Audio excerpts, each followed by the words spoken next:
Hi, ಎಲ್ಲರಿಗೂ ನನ್ನ ಪ್ರೀತಿ ನಮಸ್ಕಾರಗಳು. ಅಪರ್ಣ ಅಂದ ತಕ್ಷಣ ನಮಗೆ ನೆನಪಿಗೆ ಬರೋದು ಕನ್ನಡ ಭಾಷೆ ಅಂದರೆ ಅಪರ್ಣ ಅವರಂದರೆ ಕನ್ನಡ ಭಾಷೆ. ಮತ್ತೆ ನೆನಪಿಗೆ ಬರೋದು ಅವರ ಅದ್ಭುತವಾದ ಸಹಜ ಸೌಂದರ್ಯ, ಅವರ ಅರಳಿದ ಕಣ್ಣುಗಳು, ನಗುಮುಖ, ಆ ಮುಖದ ಒಂದು ಲಕ್ಷಣ ಇವೆಲ್ಲವೂ ನಮಗೆ ಕಣ್ಣ ಮುಂದೆ ಹಾದು ಹೋಗುತ್ತೆ. ಅಪರ್ಣ ಅಂತ ಹೆಸರು ಕೇಳಿದ ತಕ್ಷಣ ಅವರ ಹೆಸರು ಕೂಡ ಒಂಥರ ವಿಭಿನ್ನವಾಗಿಯೇ ಇದೆ.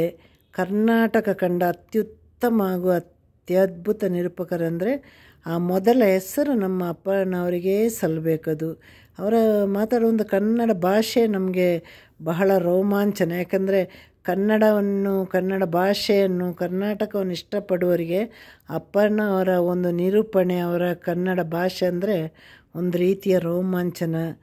ಕನ್ನಡವನ್ನು ತುಂಬ ಗೌರವಿಸುವ ನನಗೆ ಅಪರ್ಣ ಅವರ ಭಾಷೆಯ ಹಿಡಿತ, ನಿರೂಪಣೆ ಅಂದರೆ ಬಹಳ ಪ್ರೀತಿ. ನಾನು ಯಾವುದೇ ಒಂದು ಕಾರ್ಯಕ್ರಮ ಟಿ ವಿಯಲ್ಲಿ ನೋಡಬೇಕಂದ್ರೆ ಅಲ್ಲಿ ಅಪರ್ಣ ಅವರು ನಿರೂಪಣೆ ಮಾಡುವಾಗಿದ್ದರೆ ಮಾತ್ರ ನಾನು ಕೊನೆ ತನಕ ನೋಡ್ತಾ ಇದ್ದೆ.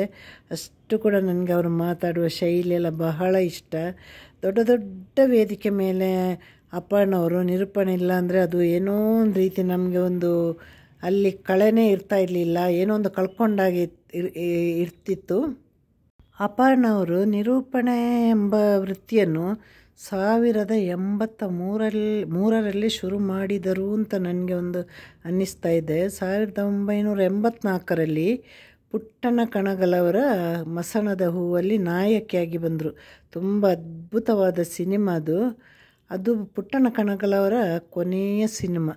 ಆಮೇಲೆ ಅವರು ಒಂದು 10 ಸಿನಿಮಾದವರೆಗೆ ಅಭಿನಯ ಮಾಡಿದರು. 1990ರಿಂದ 2000 ತನಕ ಅವರು DD1ನಲ್ಲಿ ಕೆಲಸ ಮಾಡಿದರು, ನಿರೂಪಣೆ ಕೆಲಸ ಮಾಡಿದರು. ಅದರ ಮಧ್ಯೆ ಅವರು 1993ರಲ್ಲಿ ರೇಡಿಯೋ ಜಾಕಿಯಾಗಿ ಕೂಡ ಕೆಲಸ ಮಾಡಿ, ಆಲ್ ಇಂಡಿಯಾ ರೇಡಿಯೋದಲ್ಲಿ ರೇನ್ಬೋ ಏನೋ ಅದರಲ್ಲಿ ಒಂದು ಸ್ವಲ್ಪ ಸಮಯ ಕೆಲಸ ಮಾಡಿದರು. ಆಮೇಲೆ ಅವರು ತುಂಬ ಪ್ರಸಿದ್ಧಿಯಾದರು. ಅವರ ಭಾಷಾ ಶೈಲಿ, ಅವರ ನಿರೂಪಣೆ ಶೈಲಿಯಲ್ಲಿ ಬಹಳಷ್ಟು ಅವರು ಪ್ರಸಿದ್ಧಿಯನ್ನು ಪಡೆದರು. ಒಂದು ದೀಪಾವಳಿದು ಯಾವುದೋ ಒಂದು ಕಾರ್ಯಕ್ರಮದಲ್ಲಿ DD1ನಲ್ಲಿ ಅವರು 8 ಗಂಟೆ ನಿರತವಾಗಿ, ಏನು ಬಿಡುವು ತೆಗೊಳ್ಳದೆ 8 ಗಂಟೆ ಕಾಲ ಅವರೊಂದು ನಿರೂಪಣೆ, ಅದು ಬಹಳ ಪ್ರಖ್ಯಾತಿ ಪಡೆದಿತ್ತು. ಆಮೇಲೆ ಒಳ್ಳೆ ಸೀರಿಯಲ್ ಅವ್ರದ್ದೆಲ್ಲ ಒಳ್ಳೆ ಆಯ್ಕೆ ಚೆನ್ನಾಗಿತ್ತು. ಅವ್ರದ್ದು ಕೆಲವು ಒಳ್ಳೆ ಸೀರಿಯಲ್ನ ಪಾತ್ರದಲ್ಲಿ ಕೂಡ ಅಭಿನಯಿಸಿದರು. ಆಮೇಲೆ ಬಿಗ್ ಬಾಸ್ ಫಸ್ಟ್ ಸೀಸನಲ್ಲಿ ಕೂಡ ಅವರು ಬಂದು ಅಲ್ಲಿ ಅಂದರೆ ಫೈನಲ್ವರೆಗೆ ಇರಲಿಲ್ಲ, ಆದರೆ ತುಂಬ ಸಮಯ ಅಲ್ಲಿ ಕೂಡ ಅವರ ಏನು ಹೇಳೋದು ಬಿಗ್ ಬಾಸಲ್ಲಿ ಅವರು ಇದ್ದರು.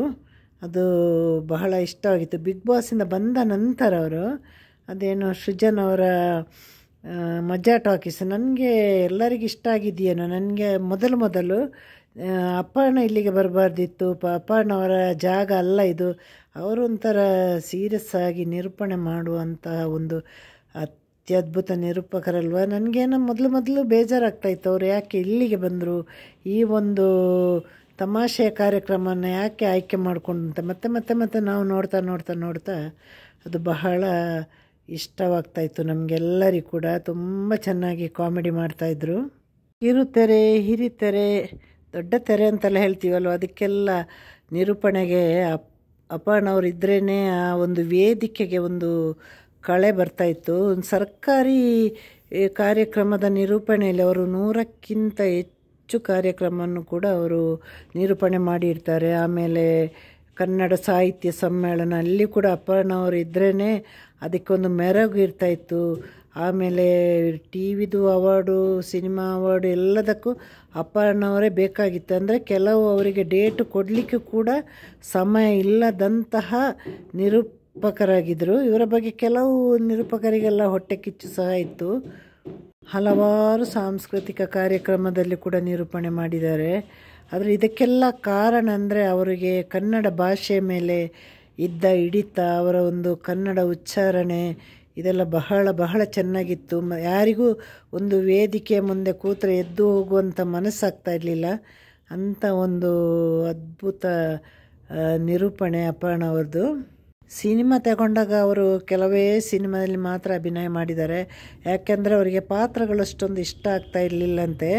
ಬಹುಶಃ ನಮ್ಮ ಪುಟ್ಟಣ್ಣ ಕಣಗಲಿದ್ದರೆ ಅವರು ಬಹುದೊಡ್ಡ ಹೀರೋಯಿನಿ ಆಗ್ತಾಯಿದ್ರು ಅನ್ನಿಸುತ್ತೆ ನನಗೆ. ಅವರಿಗೆ ಪಾತ್ರವನ್ನು ಆಯ್ಕೆ ಮಾಡೋದರಲ್ಲಿ ತುಂಬ ಅವರು ಚ್ಯೂಸಿಯಾಗಿದ್ದರು. ಸಿಕ್ಕಿದ ಪಾತ್ರಗಳನ್ನೆಲ್ಲ ಒಪ್ಕೊಳ್ತಾ ಇರಲಿಲ್ಲ. ಮಸಣದ ಹೂವಿನ ನಂತರ ಸಂಗ್ರಾಮ, ನಮ್ಮೂರ ರಾಜ, ಆಮೇಲೆ ಒಲವಿನ ಆಸರೆ, ಒಂಟಿ ಸಲಗ, ಚಕ್ರವರ್ತಿ, ದಿ ಗ್ರೇ ಗೇಮ್ಸ್, ಹೀಗೆ ಸ್ವಲ್ಪ ಸಿನಿಮಾದಲ್ಲಿ ಅಭಿನಯ ಮಾಡಿದ್ದಾರೆ. ಒಳ್ಳೊಳ್ಳೆ ಸೀರಿಯಲಲ್ಲಿ ಅಭಿನಯ ಮಾಡಿದ್ದಾರೆ ಅವರು. ಮೂಡಲ ಮನೆ, ಮುಕ್ತ, ಆಮೇಲೆ ಇವಳು ಸುಜಾತ, ನನ್ನ ರಸಿರಾಧೆ, ಇಂತಹ ಸೀರಿಯಲಲ್ಲೆಲ್ಲ ಅಭಿನಯ ಮಾಡಿ ತುಂಬ ಹೆಸರನ್ನು ಕೂಡ ಮಾಡಿದ್ದಾರೆ. 1965 ಅಕ್ಟೋಬರ್ 17 ಹೊತ್ತು ಚಿಕ್ಕಮಗಳೂರಲ್ಲಿ ಹುಟ್ಟಿದವರು. ಆದರೆ ವಿಶೇಷ ಏನಂದರೆ, ಯಾಕೆ ನನ್ನ ಮದುವೆಗೆ ಮೊದಲು ಅಪರ್ಣ ಅವರು ನಿರೂಪಣೆ ಮಾಡ್ತಾಯಿದ್ರು. ಆದರೆ ಅವರು ಮೊದಲು ಹೇಗೆ ಈ ಒಂದು ಏನು ಹೇಳೋದು ಟಿ ವಿ ಮಾಧ್ಯಮ ಸಿನಿಮಾ ಲೋಕಕ್ಕೆ ಬರುವಾಗ ಹೇಗಿದ್ದರೋ ಅವರ ಕೊನೆ ಉಸಿರಿನ ತನಕ ಕೂಡ ಅವರು ಹಾಗೇ ಇದ್ದರು. ಒಂದಿನ ಸಂಜೆ ನಾನು ಯೂಟ್ಯೂಬ್ ಏನೋ ನೋಡಬೇಕಂದ್ರೆ ಅಪರ್ಣ ಅವರ ನಿಧನ ಅಂತ ಬಂತಲ್ವ, ನನಗೆ ಶಾಕ್ ಮೇಲೆ ಶಾಕ್. ಯಾಕೆಂದರೆ ಅವರಿಗೆ ಈ ಥರ ಒಂದು ಕಾಯಿಲೆ ಬಂದಿರೋದು ಯಾರಿಗೂ, ಅವರ ಸುತ್ತಮುತ್ತಲಿರೋರಿಗೆ ಗೊತ್ತಿರಲಿಲ್ಲ. ಅದನ್ನು ತುಂಬ ಗೌಪ್ಯವಾಗಿ ಇಟ್ಟಿದ್ದರು. ಅದು ಗೊತ್ತಾಗದ್ದು ಒಳ್ಳೆಯದೂ ಆಯಿತು.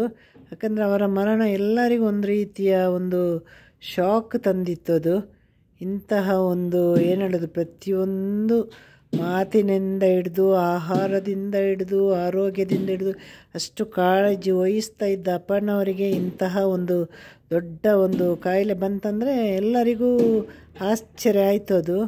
ಅದು ಹೇಳಲ್ವಾ, ದೇವರು ನಾವು ಹುಟ್ಟುವಾಗ ಒಂದೊಂದು ಕೀ ಕೊಟ್ಟು ಕಳಿಸ್ತಾರೆ ಅಂತ. ನೋಡು, ನೀನು ಇಷ್ಟೇ ಸಮಯ ಇದ್ದುಬಿಟ್ಟು ಈ ಕೀನ ವಾಪಸ್ ತಗೊಂಡು ಬರಬೇಕು, ಅಲ್ಲಿ ನಿನ್ನ ಕೆಲಸ ಏನಿದೆ ಅದನ್ನು ಮುಗಿಸ್ಕೊಂಡು ನೀನು ವಾಪಸ್ ಬರಬೇಕು ಅಂತ ಹುಟ್ಟುವಾಗಲೇ ದೇವರು ಕೀ ಕೊಟ್ಟು ಬಿಟ್ಟಿರ್ತಾರೆ, ಇಷ್ಟೇ ದಿನ ಭೂಮಿ ಮೇಲೆ ಇರೋದಂತ.